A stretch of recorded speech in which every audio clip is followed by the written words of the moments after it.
Oke, baik teman-teman, kita lanjutkan lagi. Baik. Nah, jadi untuk pertanyaan yang nomor 6 adalah apabila pemerintah berencana untuk mengenakan pajak atas konsumsi nih ya. Jadi pemerintah itu ada rencananya nih untuk mengenakan pajak atas konsumsi. Nah, konsumsi kan yang ibaratnya yang sering kita apa ya?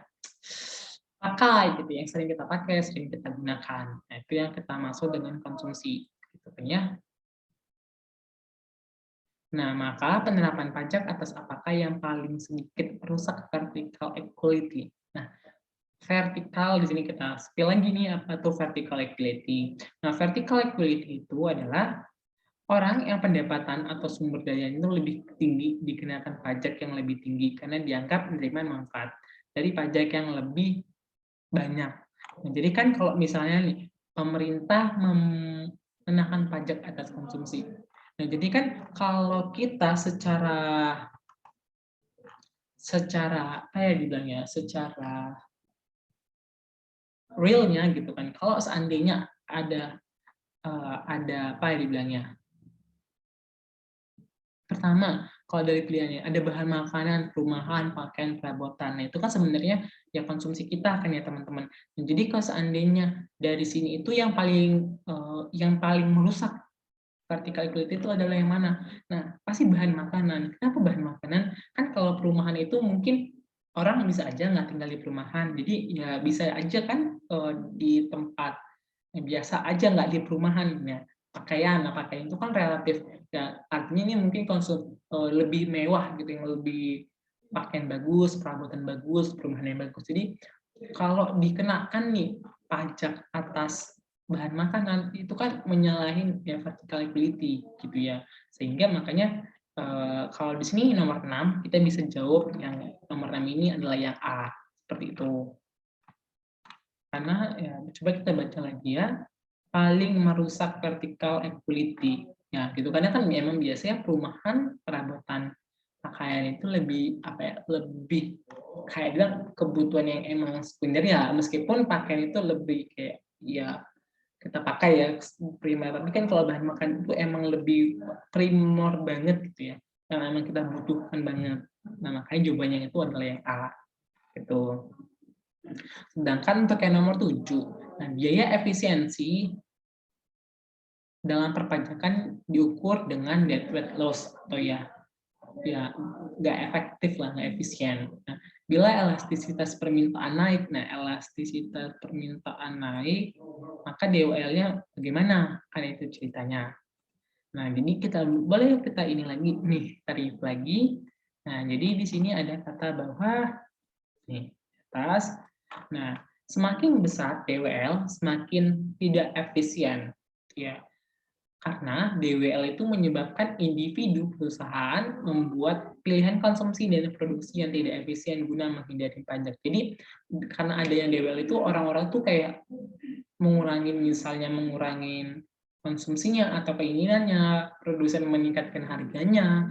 Jadi sehingga nggak apa ya namanya, nggak secara equilibrium, nggak secara ya udah apa ya, nggak efisien lah, nggak efektif banget lagi gitu. Nah, karena semakin elastis kurva permintaan penawaran akan suatu barang, maka DWL-nya itu makin tinggi.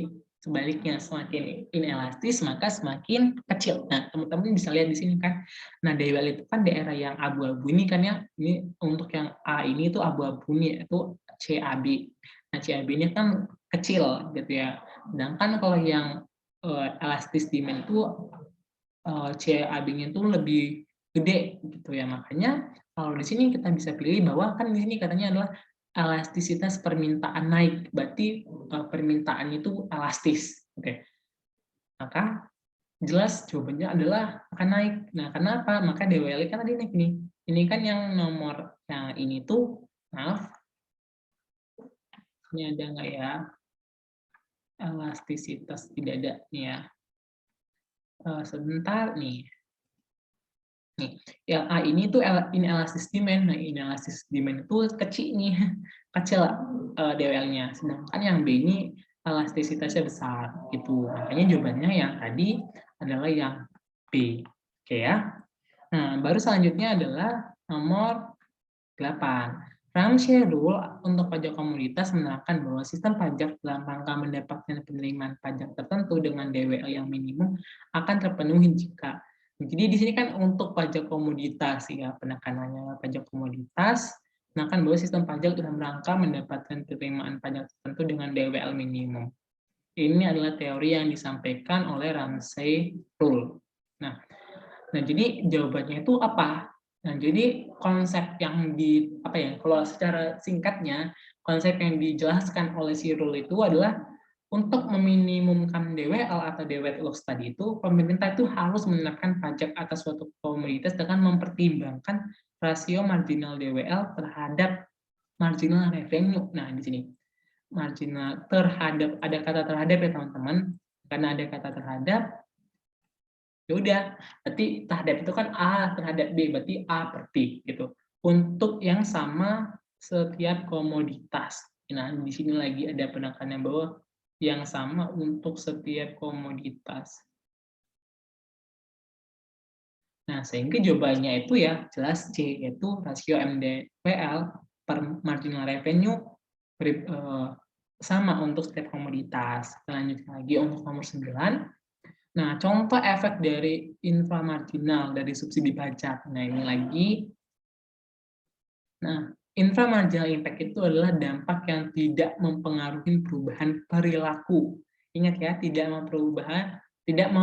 merubah perilaku seseorang. Tuh. Nah, jadi kalau di sini kan kita bisa cek opsi aja nih teman-teman.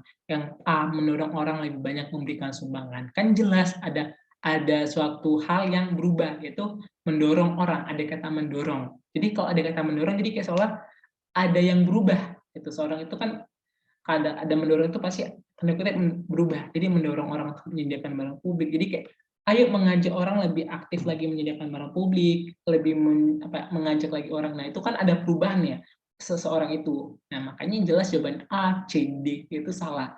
Nah, makanya jelas jawaban nomor 9 ini adalah yang B. Gitu teman-teman. Jadi kalau secara teori pun kita juga bisa paham bahwa jumlah orang yang menyumbang dan atau tanpa subsidi pajak itu tidak berubah gitu kan ya. Ada kata dan atau. Jadi baik ada subsidi ataupun tanpa subsidi, orang-orang itu nggak merubah perilakunya. Itu makanya jawabannya nomor 9 ini adalah yang B. Oke, nomor 10. Yang dimaksud dengan statutory incident adalah beban pajak yang dibayar. Oke, balik lagi. Nah, itu adalah statutory incident itu adalah pajak yang ditanggung oleh pihak yang membayar pajak kepada pemerintah.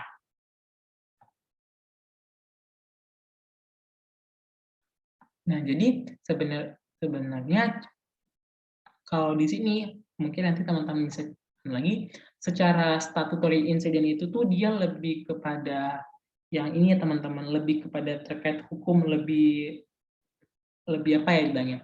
Kalau statutory itu lebih kepada hukum ya. Nah, jadi kalau ada A pihak yang dikenakan pajak berdasarkan undang-undang,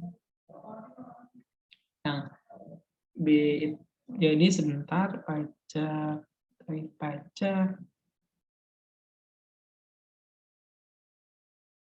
sebentar ya teman-teman. Kalau statutory incident itu atau kejadian hukum kalau di sini ada memperlihatkan bahwa pajak ditanggung oleh pihak yang membayar pajak pada pemerintah, berarti mengabaikan fakta pasar yang bereaksi terhadap perpajakan. Nah, reaksi pasar ini menentukan kejadian ekonomi. Jadi contoh pemerintah bisa mengenakan pajak sebesar 50 sen per galon terhadap pemasok bensin. Nah, jadi yang kalau di sini itu jadi pihak yang dikenakan pajak berdasarkan undang-undang. Jadi karena statutory incident itu lebih kepada kayak kejadian hukumnya, teman-teman. Makanya jawaban nomor 10 kalau dari aku adalah yang A. Mungkin teman-teman bisa cross check lagi. Nomor 11 adalah pajak yang ditentukan berdasarkan pihak yang membayar tagihan pajaknya kepada pemerintah adalah, nah jadi di sini adalah berdasarkan pihak yang membayar tagihan pajaknya kepada pemerintah. Baru juga kita bahas tadi ya. Nah, itu adalah statutory incident. Nih, statutory incident. Baru kita bahas karena ini soalnya aku ambil dari itu ya teman-teman, beda-beda gitu. Jadi ya bisa aja agak mirip gitu ya. Nomor 12, nah disinilah DWL semakin besar apabila weight loss akan semakin besar ketika, nah ini juga sudah jawabannya adalah ketika permintaan tadi yang elastis ya, permintaan elastis. Ya udah jawab baik permintaan elastis mau dan penawaran elastis itu maka DWL-nya itu akan semakin besar. Oke, nomor 13, Ramsey rule itu adalah sama tadi ada penekanannya adalah komoditi ya, berarti untuk optimal commodity taxation gitu ya.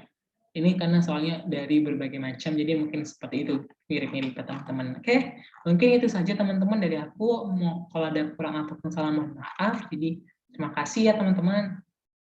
Terima kasih.